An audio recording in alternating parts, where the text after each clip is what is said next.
Hi, welcome to my interviews with subject matter experts. My name is Cyndy McDonald. I'm an instructor with the UCLA College Counseling Certificate Program, and I've been doing this for many years, and I love to interview experts in this area to bring you information that you can use as you work with students. And today I'm very pleased to have with me an expert. She has been working with students for many years. She's a writer. She's the CEO of the WOW Writing Workshops. And I'm glad to welcome Susan to our interviews today. So glad to have you here today, Susan. Thank you for being here. Thanks for having me. It's my pleasure. So tell us a little bit about yourself and how you became a writing expert. Well, so my background is in writing. I have a degree in psychology from the University of Michigan. I have a Master of Fine Arts degree from Vermont College of Fine Arts. I'm a poet. I'm an essayist.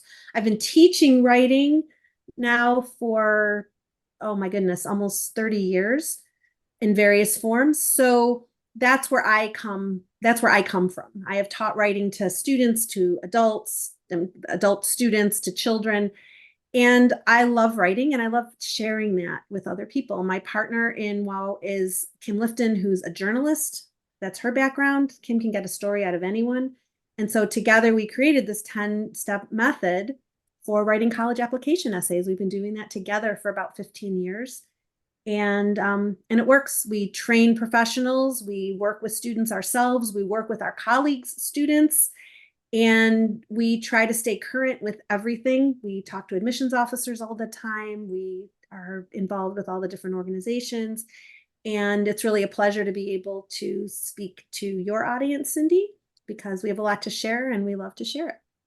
Great. Well, and that knowledge and expertise really shines through, Susan. So why do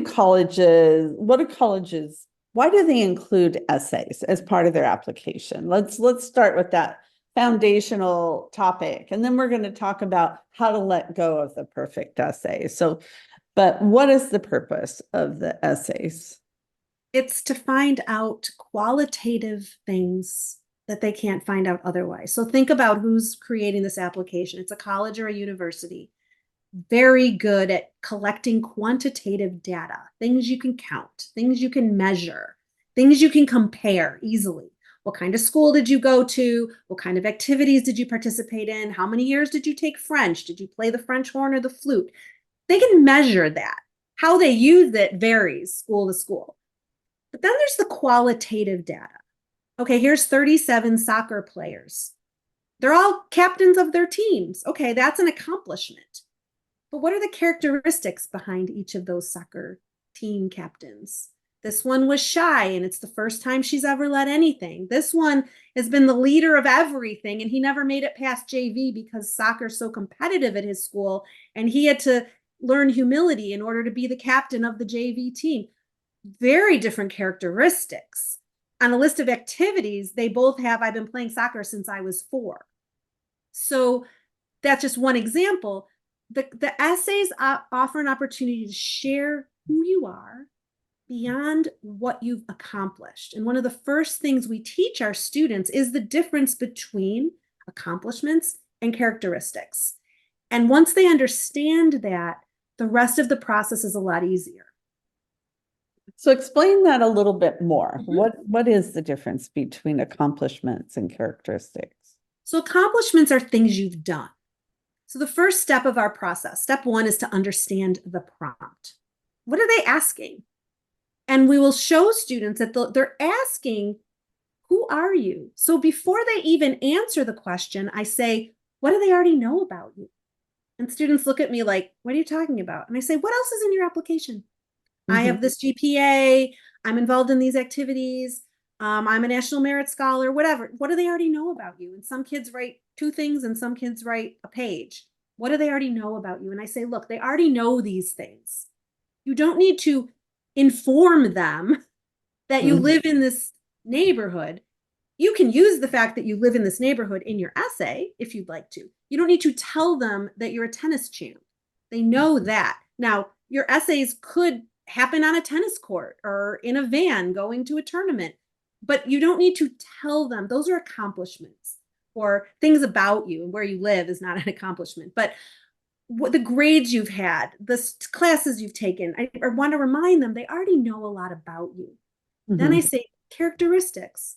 Who are you? What kind of person are you? I'm not asking for stories yet. I'm not asking for examples. I'm saying, and they can say the most mundane cliche thing in the world. I'm a hard worker. I don't give up. It doesn't matter. I just want to know, how do you think about yourself? And can you tell the difference between things you've done and things that your parents did, like move you to a neighborhood or send you to a school, and who you are? How do you present yourself in the world? You're the same problem solver, whether you're figuring out how much time you need in order to get ready for school before your ride picks you up, as you are if you're doing a physics problem. If you're a good problem solver, you're a problem solver. If you're not a great problem solver, you're not. If you're resilient, you bounce back from things. If you're not resilient, you don't. So we focus on positive characteristics and we really hammer that in. I say, they know you got an A in physics. They don't know how hard you worked on that amazing science fair project, even though you didn't win. So we spend a lot of time on that, and they really absorb it and they get it. And I can go back to that, whether they're writing a Common App essay, they're writing a supplement. And it also helps with reviews, because I'm asking myself, if this is what the student wants me to know, and the question we ask them is, when they're done reading this, what do you want them to know about you? That you baked cookies with your grandfather?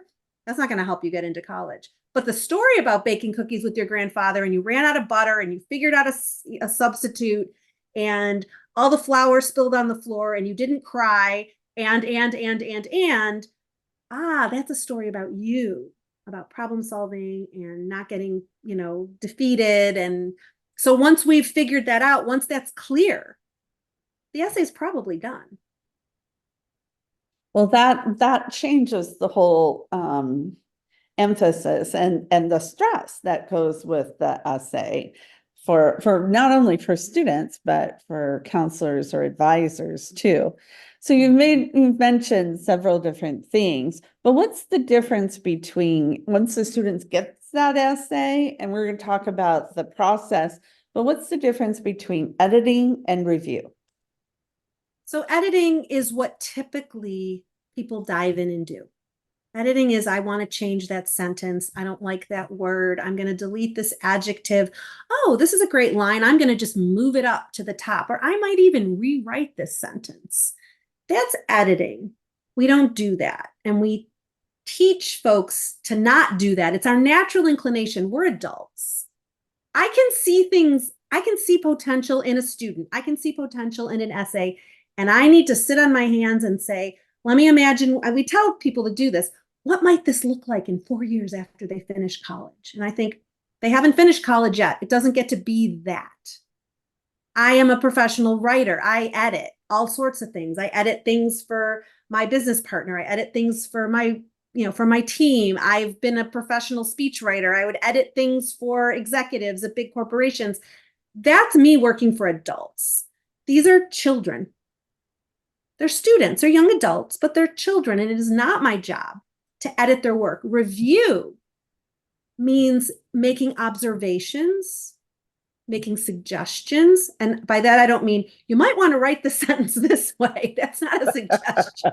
I mean, it is a suggestion, but no, an observation. I've noticed that you spend a lot of time describing the room you were in, and it sounds like a beautiful room. But remember, when we talked, you wanted us to know how resilient you are. I want you to write, we have an exercise we called writing outside the essay. To write outside the essay on how this story illustrates that resilience. I know the answer because we already talked about it. But it's not my job to put it in for them. It's my job to remind them and to help them make good editorial choices. So we have some resources for you. And if I can share my screen for a moment, I'm going to show you some of them. And one of them is essay review guidelines, so that you can practice doing this. So we have a variety of resources. We have our 10-step process. So that's this. We start with content, we move into structure, move into polish. This helps with essay reviews as well. Know where you are in the process. I do not make structure comments in the content phase. I want to get the content solid, and I want to relax the student and help them think inside and outside the essay. Then we move into structure, then finally polish. Polish is where we can sort of go over the line into editing, and we have to be careful. But by the time I get to polish, I know I'm in polish. I know the student has written the essay. I know it is their voice. I know it's their words. I know it's their story. And all I'm doing here is making sure they're not missing a comma, or they didn't misspell something, or they're consistent in the way they use numbers, or they spell them out, or use numerals. I don't have a hard and fast rule about all of these things. I'm following the student's lead. Some of it we do. I mean, we obviously care about grammar and spelling, but some of it, when we look at it and say, does this matter? Will it make a difference? If the student uses a lot of adverbs, I will circle them and say I would suggest getting rid of some of them, but I'm not going to tell them which ones. Maybe they love the word really, and I will say I see it 7 times. I highly suggest cutting all or most of these. But if they don't want to, no one's going to die. The essay isn't going to fail. They're not going to not get into school because they overused an adverb. So the other thing I've shared here are essay review guidelines. And this is a great resource. This is many, many pages. This is 11 pages of every step. What's the purpose? Why do we have the first step? Why do we have the second step? Why do we have the third step? Where are we? And then I share many terms. You asked about accomplishments and characteristics. So we have all of that here. And then I have each review. Well, how do you review the prompt and theme? How do you review a content draft? Here are a couple of exercises. If you're missing content, this is how you get more content before you revise. And then I have another guideline here is the content plus structure review. What did they change? This is where we say, how has it improved? Before you start making more suggestions, think, stop. Don't write, don't type, don't add anything. How has it changed and improved? Let's pay attention. Where does it work? What could be done to improve clarity? Here's where we start making comments in the margins. We don't change things directly in the essay. Mm-hmm. And we also suggest, when you did your writing exercise that I gave you 3 days ago, you said X. I think this really belongs here in this third paragraph. I'm not going to tell you how to incorporate it. You're going to have to cut this paragraph in half, and I really think this information is useful. In the next revision, if the student has been clumsy in how they did it, how they wove it together, I can help them. But I want to give them the opportunity to make those changes first. And then here's some guidelines. This is when, if they're going into negative territory, we call this our Mad Lib. I know you're trying to convey this, but it's coming across as this. So I don't cross it out. I don't write negative in the margin. I say, here's what I hear. Here's what I see. I'm observing. I'm recommending. I'm suggesting that you frame it this way instead. And then finally, the final review is very, very simple. Consistent verb tense, no sentence fragments and run-ons, correct and consistent punctuation. I mean, really small technical things that are not going to make or break, but will help with clarity and message, so that if the student understands the prompt, you know why they've chosen to include whatever it is they've included in the essay. They accomplish that, and the essay's clean. They're done. Let them be finished. Well, and therein lies the key for students and for counselors and advisors. Sometimes the students don't believe they're done, and I just need to pick one more word. I need to go over it one more time. So how do we encourage students to let go or for us to let go and say, okay, this is done. So how do we let go of the imperfect essay? I tell them why the essay works. This essay shares how diligent you are when you have a problem to solve. Whether you rewrite the sentence or not, and I go back to my expertise and I say, it's not gonna matter. It's not. You're not submitting this for a magazine to see if they'll publish it. This is sharing who you are, and you've done such an exquisite job of that. The other thing, and this is something that I don't say to students, but I use it, and I use it with parents, and I use it with my own team, and I use it in my training, is balancing willingness and ability. So willingness is, how willing is the student to go deeper? If they're not, and I can find that out after the first draft and asking them some questions, they're either going to go there or they're not. And I could keep asking them, and it doesn't mean they're going to go there. How willing are they to do the work, to meet the deadlines, to do the writing exercises, to think more deeply or more, in a more complex way? And how able are they? So what kind of a writer is this? Having a kid, even if they're willing to write 17 more drafts, who's not going to improve. I have seen their writing. I can see that it's fine. It works. It matches the list of schools that they're going to. They can become a better writer in college. Like, you don't have to be an exceptional writer. If you're applying to a creative writing program, maybe, but that's not what most students are doing. So I'm looking at, how have they behaved through the writing process? What are they capable of doing? And also, I also weigh, are they operating out of anxiety or out of procrastination or out of concern? Especially when I see anxiety, I will name it and I'll say, I know you think that if you just spend a little more time on this, it'll help. And I'm telling you, what you're experiencing is not a college essay problem. Do you tend to feel like everything is sort of imperfect until you've run out of time? And they say, yeah. And I say, yeah, I can tell. And it's okay. I'm not telling you there's anything wrong with you. I'm telling you that continuing, like this essay right now, this is so effective and so strong, and nothing you can do to it is going to improve it. You'll make it different, but you won't make it better. And usually they'll listen to me, because I'm not saying to them, let it go, let it go. I'm saying to them, I acknowledge who you are and how you operate, and I get it. And I can't make you not keep writing it. The other thing I will say to them, and this works, I'm not going to read it anymore. I'm sending it to the proofreader because it's finished. Whatever you choose to do with it afterwards, I respect that. But our work here, our work is done. I'm not reading it again. I encourage you to set it aside. And if you think you need to work on it further, I want you to put it away until we're done writing the rest of your essays. And then if you choose to go back later, but write, and I talk about time. I say, we've got X number of weeks until this application's due, and we have 4 more essays to work on, or you have 6 schools you want to apply to. We cannot sit here for 10 weeks. We give our students a 4-week schedule for their first essay.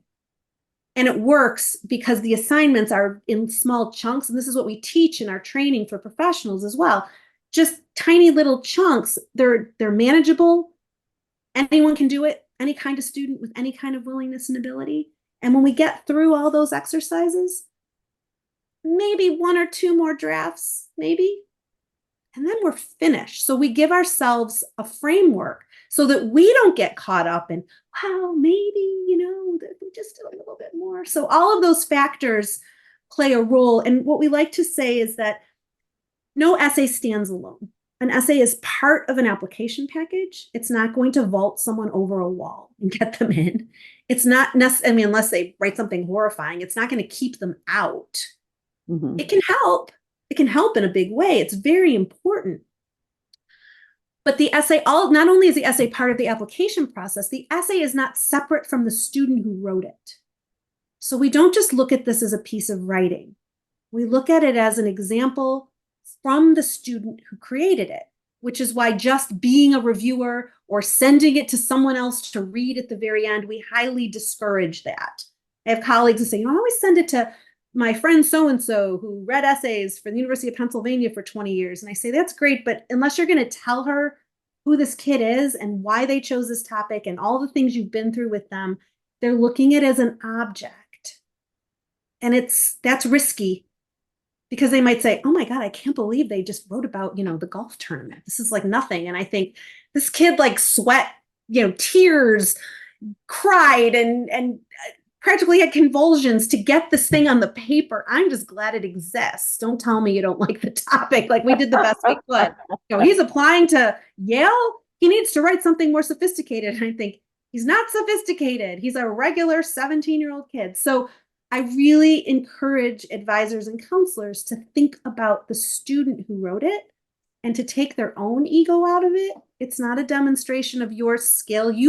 I believe I've done my best job if I've taken students through a process, if I've helped them improve, and if I can help them feel good about their work. And then we're done. Mm-hmm. So that's really reassuring because you've demonstrated and you explained how you can go through this process and it's not an interminable number of essays and reviews to get there. How about parents? Do they accept this as well? How do you tell this to parents? We do a lot of education for parents. It starts with intake for us. And for my colleagues who are full service, it starts with the transition to essays. And I'll give that example first. They will say, up until now, we've been doing X. We've been meeting every week, or we've been, I've been giving you advice on everything, or mom has been in half of the meetings, or whatever's true. Now we're shifting. This is different. We're going to start and we're going to finish. Here's our schedule. And the schedule can be 3 bullet points. It can be my elaborate spreadsheet. It doesn't really matter. Here's how we're going to work. And these are the phases the essay is going to go through. And I'm going to keep you informed, parent. I'm going to help you understand what your child is doing. And I'm going to warn you away from getting involved too soon, because it's going to get messy and you're going to get concerned. So I say, don't look. And basically what I'm saying to them is, you're not that mom, are you? You're not, you're not that mom who's going to meddle. And I think the one who doesn't really want to is going to step away. And the one who's going to do it anyway, there's nothing I can do about that. That's not a college essay problem. But what I'm doing from the beginning is explaining what's going to happen. No, your child is not going to find, this is what a college essay is. This is the same, this is why they're writing them. This is how they work in an application. They're not magic. It just happens to be the last thing left. They've done all the other things. They either took advanced math or they didn't. They either joined the marching band or they didn't. Like, I can't change that now. So this feels really fraught because it's all that's left, except, final grades, or if you're going to take the SAT. So I help parents understand that it can feel a little uncomfortable, but it's okay because I know what I'm doing and you trust me. So we tell them that before the student even starts. And folks who go through our college essay experience training, people who are in our membership programs, have these email templates, but I can give you kind of an outline of what I'm talking about. The first email is, hi parent, student and I just had a great meeting and we chose a topic for their essay and it's going to be great. I'm not mentioning the topic. This illustrates your child's great problem-solving skills, or their, calm in the face of challenges, or their resilience, whatever characteristics. We're talking about characteristics before. This is what it illustrates. And in my experience, knowing what a great violinist she is and how committed she is to biology, this is really going to fill out the application. So what I'm saying to the parent, and it's true, is you have a great kid. This child is terrific. And we just chose a very strong topic. I'm not going to tell you what it is. I mean, parents talk to kids. It's not like they don't know, but I'm emphasizing characteristics. I'm teaching the parent up front with the first essay to focus on characteristics. Then midway through every week, as we go along, this is why the essay is successful. She's making great progress as expected. This is going great. Or I know we had a little speed bump there, but it looks like he's back on track. Or he was doing terrific, but he's a little, off his game. Can you help me understand what's going on? I'm talking about the child. I am not talking about the essay. I'm talking process. I'm talking characteristics. And then this is one that made a huge difference for us. We started sending an email around the time the student was writing their second draft. So for us, that's step 7. It's the structure draft. And we say, your child is revising their essay and it appears to be going well, or she's disappeared and I haven't seen her for a week, or again, whatever's true. At some point, I hope she'll share her essay with you. Here's how you should read it. Mm. Put your pen down, step away from the computer, and we give them bullet points. We say, ask your child to give you the prompt. Ask your child what the theme of the essay is. For us, that means what happened, why does it matter? Why am I writing about this? Mm-hmm. Why? Make sure you know why. The same thing I just said about imagine what it could be like in 4 years and then wipe that away. No, remember that this is the purpose of this. And we give them guidelines and say, and remember when your child was small and they brought you their special art project and said, look at this pretty house I made. And I'm paraphrasing, and you couldn't identify it. You never said to them, that's not a house. You would never do that. So treat this in the same way. Support them, praise them. Remember, they just spent weeks working on this, and we, your child and me, we feel good about it. So unless you see something glaringly wrong, like this incident didn't happen, keep it to yourself because your child is proud of their work. For most parents, that quiets the chatter in their mind. And for the parent who rewrote their English papers every year throughout high school, they don't really care what I say. They're going to rewrite it anyway. I can't do anything about that. But for most parents, this calms them. And this is the same thing that we say to them. If they say, oh my God, the English teacher, da, da, da, da, da. I say, remember why we did this, how we did this. People are going to have different opinions. It's okay. So what we're doing with parents throughout the process, and we send them updates every week. Here's what we're doing. Here's why we're doing it. And here's why your child is being successful. So that for most parents, that's good enough. But we can't just launch that on them at the end. We have to do that way at the beginning and carry the message through.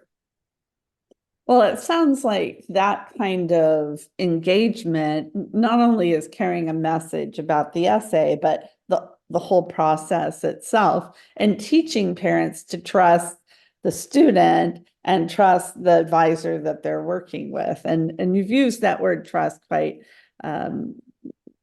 frequently, and I think that's a key part of it. So any other last words of advice for us as college advisors, Susan? Trust yourself. I have a lot of, I was talking to someone last week. She had just finished our college essay experience training, and she gets a meeting with Kim or me at the end. And she says, this is great, but I'm really new. And you can have all this, all this, people trust you. And I say, people who like to trust me. People who don't trust people don't trust me. They don't trust anyone. But I told her, I said, you have to trust yourself. There's a reason that you're doing this work. There's a reason you went through this training. You are good enough, strong enough, smart enough. Don't second guess yourself, because the more confident you are in what you're doing and why you're doing it. If you don't know why you're doing it, you're giving kids writing exercises because, I don't know, my friend does it and maybe it's a good idea. Step back, know what you're doing and why, and then trust yourself. And if you're not sure, fake it a little bit. You'll figure it out. Oh, I love that. I totally agree with that. And that's something I try to tell people too, is just because we often have that imposter syndrome. It's like, I'm not doing it. I don't know it well. I haven't done it enough. Just kick that to the curb and just go for it, because you do have more than, and the parents are trusting you. So Right. Thank you so much. This has been very helpful, and it makes everybody feel much better to know that the essays don't have to be perfect in order to be real and be effective. So I think that helps a lot of people to have that sigh of relief and that realization. So thank you, Susan. You're welcome. Thanks for having me. It's been a pleasure.